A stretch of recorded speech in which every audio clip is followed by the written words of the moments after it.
Flashback to just about 2 weeks ago. I'd been trying to make a game of foot build for a couple of days, and like most, I assume, my go-to killer for pallet-based activities is the Nemesis. After all, he is a pallet muncher. So, I crafted my build. Nemesis, the perk, enduring, 2 can play, game of foot. I throw out the usual Nemesis affair, lick your tongue in Marvin's blood, and I queue in.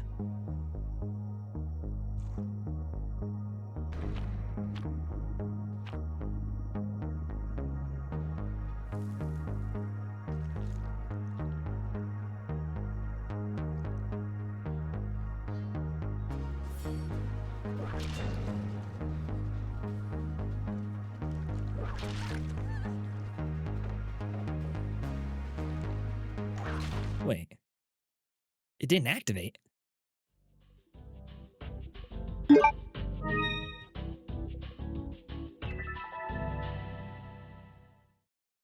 Welcome, one and all. This rattled me to my core. Why didn't it work? There's no reason it shouldn't. There's nothing in the perk description specifying the way the pallet should be broken, after all. Unless I missed something?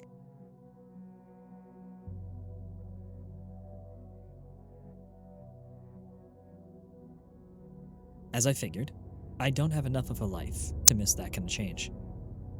Now, many questions have filled my mind. The first of which, is it a Nemesis issue?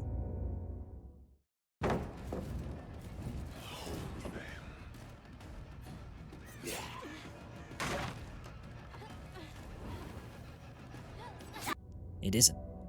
Shit. Next question then. Is it a game of foot problem? To answer this question is very easy, because, thankfully, Game of Foot isn't the only pallet-based skull merchant perk. Enter Thwack is an unassuming perk for most of the community. I quite like it.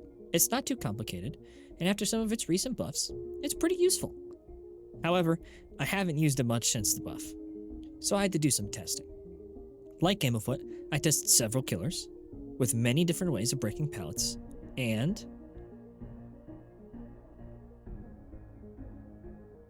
it worked. It was at this discovery that I started to become confused more than anything. 2 perks, both of which are activated through breaking a pallet, both belonging to the same killer, and yet one of them activates under usage of a power, and the other doesn't. So what? It must be a problem with Game of Foot's unnecessarily limiting obsession-based mechanic, right? But I don't know. Is there a way to really test this? To prove this claim? No, of course not. But there is a way to disprove it.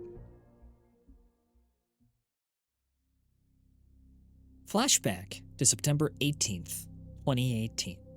I'm just kidding. I'm not going to do that. Spirit Fury, the first and only other perk related to breaking pallets. But I don't need to test Spirit Fury. I already know it works with killer powers. I mean, Spirit Fury Enduring Bubba is one of the most iconic builds in Dead by Daylight history. Of course it works. Right?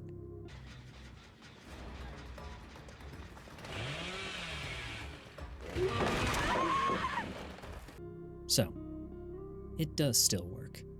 Now, to recap what we know. We have 3 pallet-related perks, 2 of which are very simple: break a pallet, get your effect, and 2 of which were released with the same killer, with 2 very different activation requirements. Now, I do have 2 theories as for why Game of Foot doesn't work, whereas Thwack and Spirit Fury does. So let me set a scene. The 9.1.0 release. When The Walking Dead chapter released, everything that could have gone wrong went wrong. But we all know that story. I won't get into it. What most of you, if any, don't know, however, is one specific change that occurred within this patch. That's right. This patch disabled the ability to activate Unknown while using a killer power, a change that I believe occurred due to its strength when paired with the Ghoul. Now, I didn't like this change. I think taking perk power synergy away is an overall harmful thing, but that is a different rant all in itself. What's important to note is that it was an intentional change. Unbound no longer works with killer powers. So, I decided to go back through the patch notes of the previous 6 or 7 chapters to find any sort of referenced game afoot, and came across nothing, which leads me into Theory 1. This was intentional. As we know from the past year alone, behavior has a funny relationship with the haystack effect. Remove haystacking! So I believe, in an attempt to limit the potential problems with this perk, they preemptively disabled its ability to be activated via killer powers. Then, later nerfed Unbound to match. On the other hand, we have Theory 2, the uninteresting, yet very likely one. This is a bug, probably due to it being directly tied to a finicky obsession mechanic. I could very easily see a world where this perk has not functioned as intended, purely due to a coding error on behavior's half. Now, I went into this mystery hoping to find an answer, and while in reality there's a 70% chance this is a bug, the existence of the Unbound change alone makes me think it isn't. So, unfortunately, this is as far as I could go, which disappoints me. I wish I could end this on a certain answer with a call to action, but unfortunately, this ends as it begins. A mystery. But you tell me, do you have any answer for this insane series of inconsistencies? Let me know down below. And like always, whether you enjoyed the video or not, like and subscribe. You know you want to. But without anything left to say, and nothing more to add, I'll see you in the next one. Adios.